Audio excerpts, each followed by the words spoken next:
Hello and welcome back. पिछले class में हम सिंपल प्रेजेंट टेंस देख रहे थे, जिसमें हम affirmative, negative, interrogative plus negative इतना स्ट्रक्चर देख चुके थे।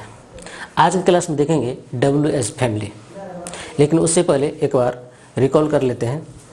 जहाँ तक पहला स्ट्रक्चर था पॉजिटिव में, यानी अफर्मेटिव या पॉजिटिव उसे करते हैं। जैसे एक सब्जेक्ट था, सब्जेक्ट प्लस V1 या V5 प्लस अदर वर्ड या ऑब्जेक्ट, ये आपका अफर्मेटिव का स्ट्रक्चर था, जिसमें ये आपका V1 और V5 जो दिख रहा है इसी को हम टेंस कहते हैं, और ये आपका प्रेजेंट होता है, जिसमें V1 जो होता है प्रेजेंट में प्लूरल होता है और V5 जो होता है प्रेजेंट में सिंगुलर होता है। बेसिकली वर्ब जितने भी होते हैं नॉर्मली वो ओरिजिन से यानी वो प्लूरल ही होते हैं। उसमें किसी भी वर्ब में यानी वर्ब में प्लस एस या ES को ऐड करके इसे हम सिंगुलर बनाते हैं। जैसे एक वर्ड WRITE राइट, इसमें प्लस एस जोड़ेंगे तो ये हो जाएगा WRITES राइट्स, और ये आपका सिंगुलर वर्ब होगा। जैसे हैव, जैसे डू एक प्लूरल वर्ब है, इसमें प्लस ES ऐड करेंगे तो ये आपका सिंगुलर हो जाएगा, यानी डज।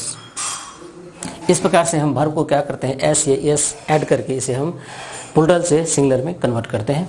तो ये आपका प्रेजेंट टेंस हो गया। सब्जेक्ट आपका प्लूरल भी हो सकता है और सिंगुलर भी हो सकता है, यानी प्लस को प्लूरल से इंडिकेट करते हैं और माइनस को सिंगुलर से इंडिकेट करते हैं। तो यानी ये V1 आपका प्लस हो गया और V5 जो है ये आपका सिंगुलर हो गया। सब्जेक्ट के प्लेस पे या तो नाउन आएगा, या तो प्रोनाउन आएगा, या तो नाउन इक्विवेलेंट आएगा। जो सब्जेक्ट के प्लेस पे आएगा वही आपका ऑब्जेक्ट के प्लेस पे भी आएगा, यानी नाउन, प्रोनाउन, नाउन इक्विवेलेंट। ये आपका हो गया अफर्मेटिव स्ट्रक्चर, ये भी देखे थे। इसका नेगेटिव स्ट्रक्चर होता है, जिसमें एक सब्जेक्ट होता है, सब्जेक्ट प्लस यहाँ पे V1 या V5 नहीं लिखते हैं, यहाँ पे लिखते हैं डू या does plus V1 plus other word या ऑब्जेक्ट, ये हम रिटर्न होता है यहाँ पे। अब ये डू और डज, डू आपका वर्ब का फर्स्ट फॉर्म होता है, जैसे हम V1 बोलते हैं, और डज जो है ये वर्ब का फिफ्थ फॉर्म होता है। जैसे कि अभी यहाँ पे देखिए do plus ES equal to यहाँ पे डज हो गया, और ये डज आपका सिंगुलर हो गया। यहाँ पे देखिए सिंगुलर के लिए माइनस का प्रयोग करते हैं और प्लूरल के लिए प्लस का प्रयोग करते हैं। सब्जेक्ट आपका सिंगुलर भी हो सकता है और प्लूरल भी हो सकता है। यदि सब्जेक्ट सिंगुलर होगा तो उसके साथ डज का प्रयोग करेंगे, यदि प्लूरल होगा तो डू का प्रयोग करेंगे। अब इसे हम हेल्पिंग वर्ब कहते हैं, और ये जो वर्ब का फर्स्ट फॉर्म है इसे हम मेन वर्ब कहते हैं। अब ये डू और डज आया कहाँ से, तो याद रखिए यदि इस क्लॉक यानी समय के अनुसार, यानी समय के साथ, यानी टाइम यानी समय के साथ यदि कोई काम होता है और ऐसा लगे कि उस काम में गति इंक्लूड है यानी मोशन है, तो वो आपका डूइंग से संबंधित होगा, करने से संबंधित होगा। फॉर एग्जांपल जैसे कहते कि वह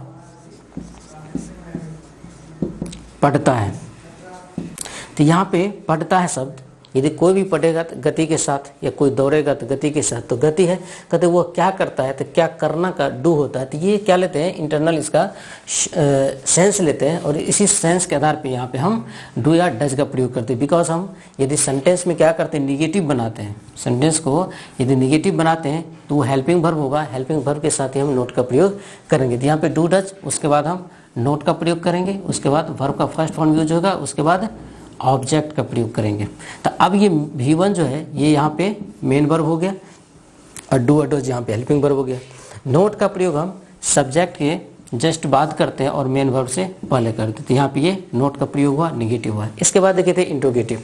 अब इंट्रोगेटिव में क्या होता है, ये आपका अगली वर्ब जो होते हैं हेल्पिंग वर्ब जिसे कहते हैं या सपोर्टिंग वर्ब कहते हैं, इससे स्टार्ट होता है। तो पहले क्या होगा, या तो डू होगा या तो डज होगा। डू आपका V1 है, डज आपका V5 है।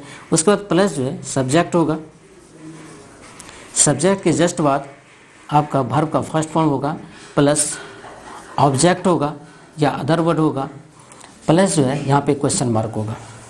अब क्वेश्चन जो करते हैं दो तरीके से करते हैं। एक क्वेश्चन का आंसर हम यस और नो में देते हैं, दूसरे क्वेश्चन का आंसर हम यानी फुल सेंटेंस में देते, पूरे सेंटेंस में देते हैं। तो यस नो वाले क्वेश्चन जो होगा इंट्रोगेटिव यस नो होता है, और दूसरा आपको WH फैमिली होता है जिसमें हम इंट्रोगेटिव यस नो तक देख चुके थे। तो ये यस नो का ये आपका पॉजिटिव हो गया, यानी ये यहाँ पे हेल्पिंग वर्ब है, ये आपका सब्जेक्ट है जो कि प्लस और माइनस में होगा, और ये जो है यहाँ पे यानी प्लस में है, ये आपका मेन वर्ड है, यहाँ पे वर्ब है, उसके बाद ऑब्जेक्ट है, उसके बाद क्वेश्चन मार्क है। ये आपका पर इंट्रोगेटिव का पॉजिटिव हुआ। अब इंट्रोगेटिव का नेगेटिव देखते हैं, जिसमें डू या डज का प्रयोग करेंगे प्लस से, सब्जेक्ट होगा, सब्जेक्ट के जस्ट बाद हम नोट का प्रयोग करेंगे, नोट के बाद जस्ट V1 प्लस ऑब्जेक्ट का प्रयोग करेंगे। अभी जस्ट हम रिकॉल किए कि नोट का प्रयोग जो है हम सब्जेक्ट के बाद करते हैं, तो देखिए यहाँ पे सब्जेक्ट के बाद नोट का प्रयोग करते हैं, मेन वर्ब से पहले करते हैं। और नोट का प्रयोग कभी भी होता है तो सपोर्टिंग वर्ब जो होता है उसी के साथ ऐड होता है, मेन वर्ब के साथ कभी भी ऐड नहीं होता है। तो ये आपका इंट्रोगेटिव में ये पॉजिटिव हो गया, और ये इंट्रोगेटिव में आपका ये निगेटिव हो गया। इसके बाद देखते हैं WS फैमिली।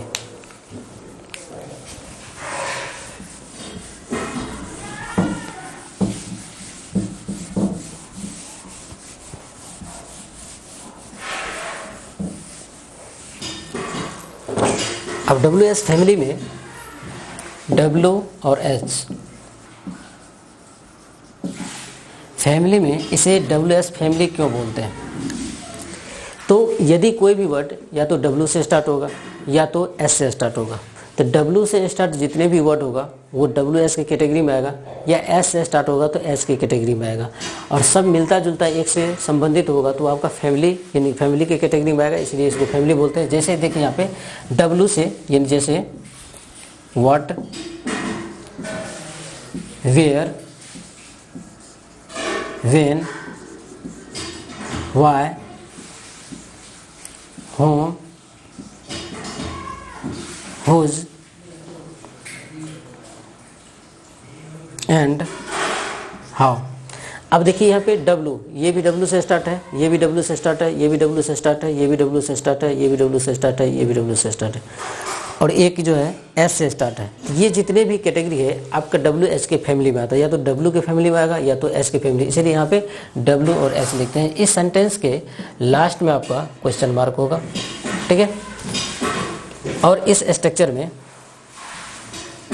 प्लस में देखिए कुछ नहीं करते हैं, इससे पहले जो इंट्रोगेटिव और इंट्रोगेटिव प्लस निगेटिव देखें उसी स्ट्रक्चर को यहाँ पे रखते हैं। जैसे कि अभी जस्ट बिफोर देखे हैं कि WH फैमिली में यानी इंट्रोगेटिव में इंट्रोगेटिव पॉजिटिव जो देखे थे जिसका स्ट्रक्चर क्या था, या तो डू था या does plus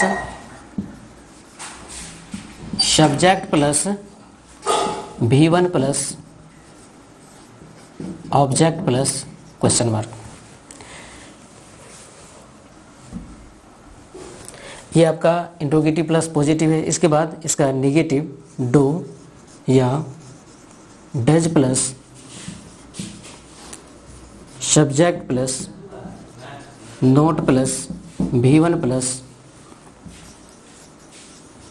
object plus question mark.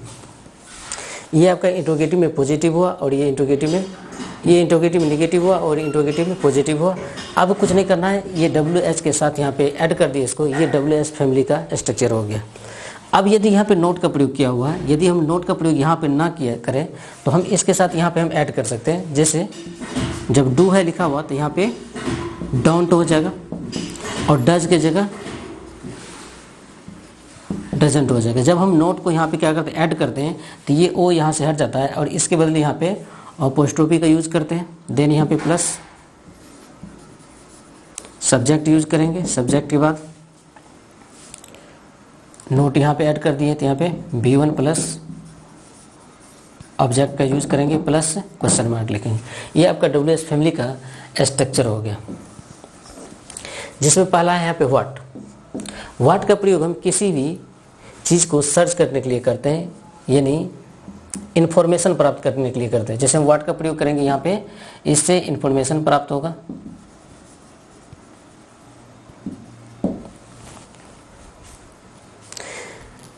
जैसे for example what do you do in these days, यानी आजकल तुम क्या करते हो। तो यहाँ पे क्या करते थे, इंफॉर्मेशन यहाँ पे कलेक्ट किया जा रहा है। अब यहाँ पे एक हाउ का प्रयोग किया गया, तो यानी कोई भी एक्शन, कोई भी क्रियाकलाप कैसे किया जाता है, यानी रीजन जानना है, तो रीजन के लिए हम हाउ का प्रयोग करते हैं। कहते तुम कैसे जाते हो, तो कैसे का हाउ डू यू गो। यदि किसी प्लेस को ऐड करना है तो गो के बाद यहाँ पे देयर का प्रयोग करेंगे, यहाँ पे लास्ट में क्वेश्चन मार्क्स देंगे। यानी हाउ से क्या हो गया, यहाँ पे रीजन पता कर रहे हैं। जब वेयर का प्रयोग करेंगे तो वेयर से क्या होता है, प्लेस हम सर्च करते हैं, किसी जगह की बात होगा तब वहाँ पे वेयर का प्रयोग है। जैसे वेयर डू यू लिव, तुम कहाँ रहते हो, वेयर डू यू लिव। तो यहाँ पे वेयर से ये पता चल रहा है कि किसी न किसी हम प्लेस की जिक्र कर रहे हैं, यानी प्लेस आइडेंटिफाई करना होता है। उसके बाद है व्हेन का प्रयोग करते हैं, यानी समय के लिए। जैसे कहते हैं तुम कब जगते हो, तो क्या होगा, व्हेन डू यू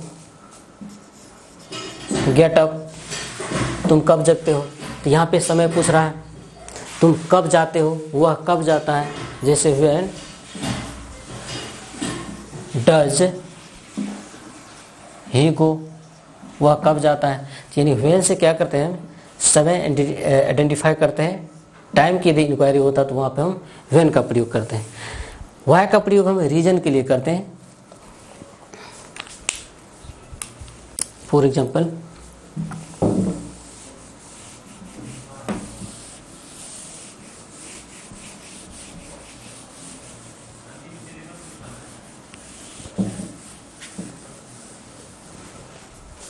जैसे एक एग्जाम्पल लेंगे कि तुम स्कूल क्यों नहीं जाते हो, तो क्यों के लिए क्या करेंगे, वाई का प्रयोग करेंगे। रीजन जानना चाहेंगे, क्या होगा, why do you not go to school, question mark. अब यहाँ पे वाई से क्या करेंगे, रीजन जानेंगे। साथ ही साथ ये इंट्रोगेटिव प्लस नेगेटिव सेंटेंस हो गया, ठीक है।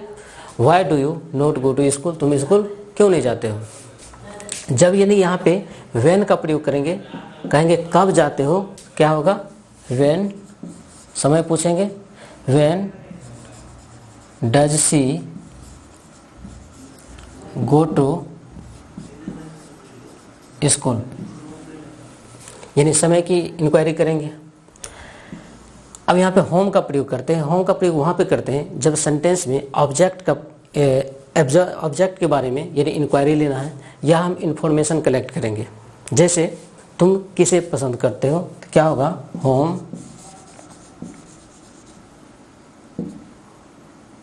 Home do you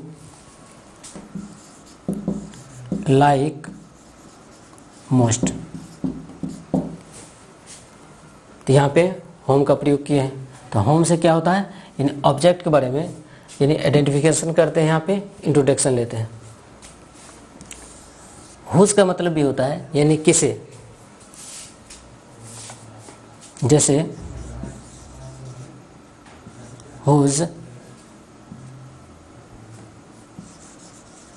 does she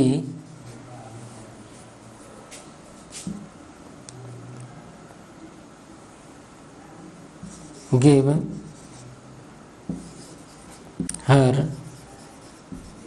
money, वो अपना पैसा किसे दिया। यानी इसके लिए यहाँ पे हम हुज का प्रयोग करते हैं। हाउ का प्रयोग हम कैसे के सेंस में करते हैं, तो यहाँ पे ये देखें डब्ल्यू एच फैमिली, यानी सबसे पहले देखें यहाँ पे डब्ल्यू एच फैमिली क्यों है, तो जो डब्ल्यू से संबंधित है, यानी जैसे व्हाट हो गया, वेयर हो गया, व्हेन हो गया, वाई, होम और हुज, ये सभी जितने भी है डब्ल्यू से स्टार्ट है, इसीलिए हम इसे डब्ल्यू बोलते हैं। एच यानी हाउ जो है यहाँ पे एस से स्टार्ट है, इसे हम हाउ बोलते हैं। यहाँ पे एस से स्टार्ट है। ये जितने भी है यहाँ पे लिखा हुआ, ये आपका सभी जो है WH फैमिली के कैटेगरी में आता है, सभी एक दूसरे से मिलता जुलता है, इसलिए WH फैमिली बोलते हैं। इसका स्ट्रक्चर बनाने के लिए हम क्या करते हैं, इंट्रोगेटिव और इंट्रोगेटिव प्लस नेगेटिव दोनों स्ट्रक्चर को यहाँ पे पुट कर देते हैं, स्ट्रक्चर बन जाता है, अलग से कुछ करने की आवश्यकता नहीं था। ये था आपका WH फैमिली से रिलेटेड संबंधित यानी आपका स्ट्रक्चर। आगे कुछ कंसेप्ट और फैक्ट भी देखेंगे। जैसे कभी कभी सेंटेंस में क्या होता है, कुछ वर्ड का प्रयोग किया जाता है, जैसे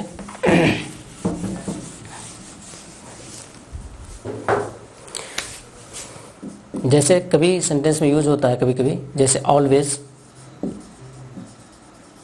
ऑलवेज का प्रयोग, समटाइम्स का प्रयोग,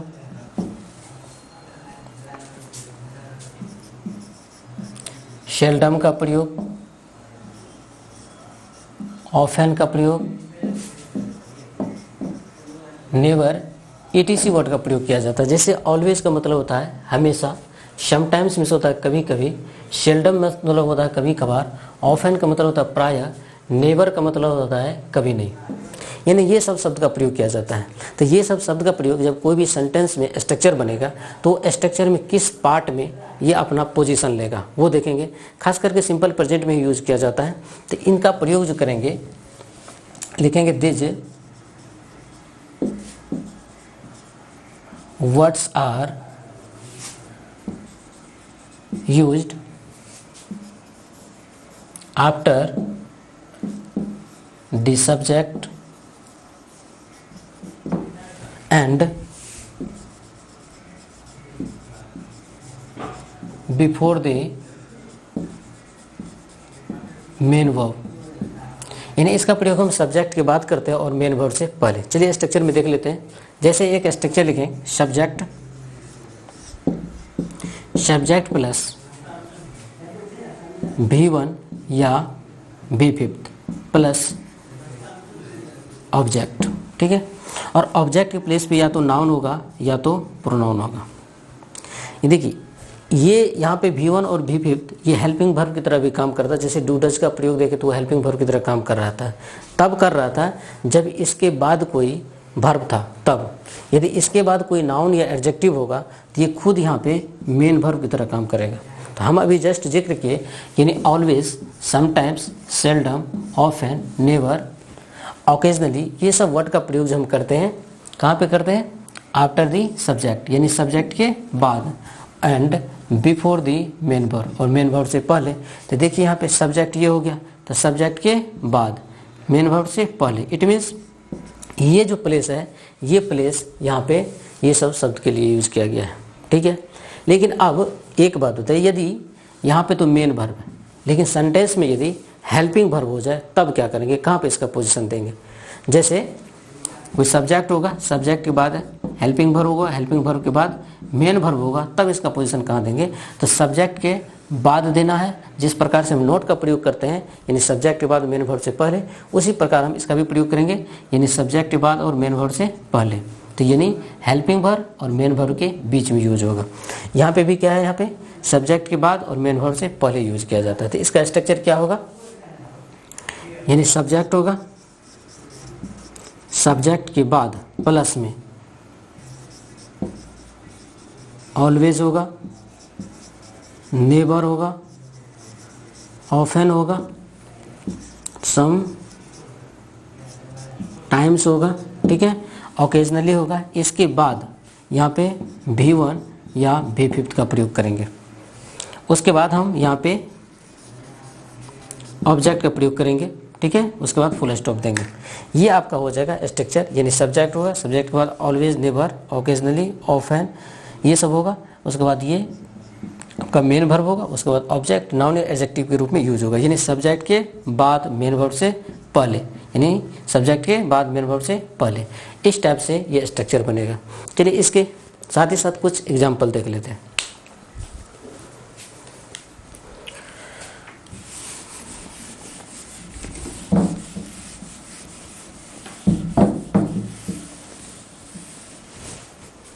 जैसे कहते हैं कि वे हमेशा लेट आता है, तो वह का क्या होगा, ही होगा, सब्जेक्ट हो गया ये, he always comes late, full stop.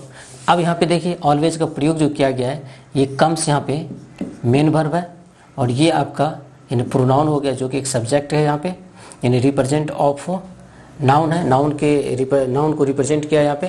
तो यहाँ पे हम जो ये वर्ड का प्रयोग किया ऑलवेज का प्रयोग सब्जेक्ट के बाद और मेन वर्ब से पहले। कहते वह कभी कभार मार्केट जाता है, ही sometimes goes to market, वह कभी कभार मार्केट जाता है। तो ये ही आपका प्रोनाउन हो गया, समटाइम्स है यहाँ पे, उसके बाद गोज है जो कि आपका मेन वर्ब के रूप में प्रेजेंट है। तो ये जो यूज किया गया है वर्ड यानी सब्जेक्ट के बाद और मेन वर्ब से पहले यूज किया गया है।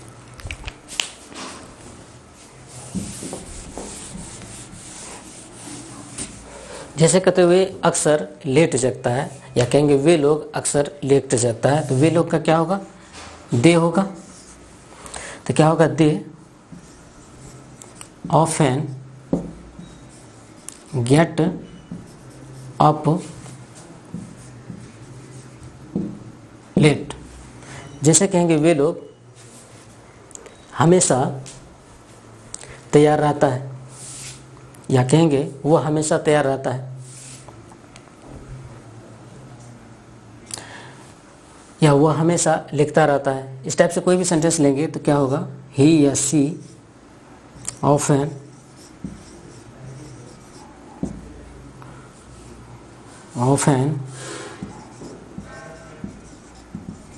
राइट्स। अब राइट्स का प्रयोग किए, ये आपका मेन वर्ब है, यानी सब्जेक्ट यहाँ पे सिंगुलर है इसलिए वर्ब सिंगुलर यूज किए। यहाँ पे सब्जेक्ट आपका प्लूरल है तो यहाँ पे वर्ब भी प्लूरल यूज किया गया। तो ये मेन वर्ब है लेकिन ये यहाँ पे प्लूरल यूज हुआ है।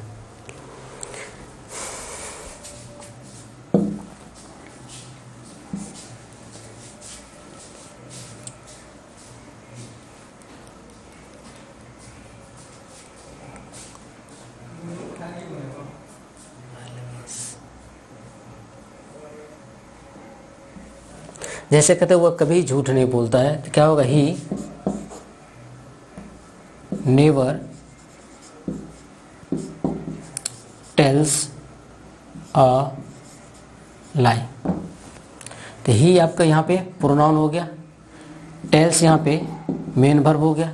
नेवर का प्रयोग सब्जेक्ट के जस्ट बाद करते हैं और मेन वर्ब से पहले करते हैं। तो ये था आज की क्लास में या WH से संबंधित क्वेश्चन, एक स्ट्रक्चर बचा हुआ था। साथ ही साथ ये एक कंसेप्ट था जिसमें क्या होता है, ऑलवेज, सेल्डम, ओकेजनरी, नेवर, ये सब का प्रयोग हम कहाँ पे करेंगे, तो ये सब का प्रयोग हम सब्जेक्ट के बाद और मेन वर्ब से पहले करेंगे। तो ये था आज की क्लास में। अगली क्लास में देखेंगे कंडीशनल सेंटेंस देखेंगे, साथ ही साथ कुछ टाइम सेविंग वर्ड होता है जिसका प्रयोग हम कहाँ पे करेंगे। जिस प्रकार से यहाँ पे देखें यानी ऑलवेज, नेवर, सेल्डम, ये सब का प्रयोग देखिए कहाँ पे किया जाएगा, पोजीशन कहाँ पे लेगा, तो सब्जेक्ट के बाद और मेन वर्ब से पहले। उसी प्रकार देखेंगे टाइम सेविंग वर्ड जो होगा वो अपना पोजीशन कहाँ पे लेगा। तो याद रखिए वैसे बेसिकली कि टाइम सेविंग वर्ड जो भी होता है वो सेंटेंस के लास्ट में यूज किया जाता है। ठीक है, तो आज बस इतना ही। Thank you.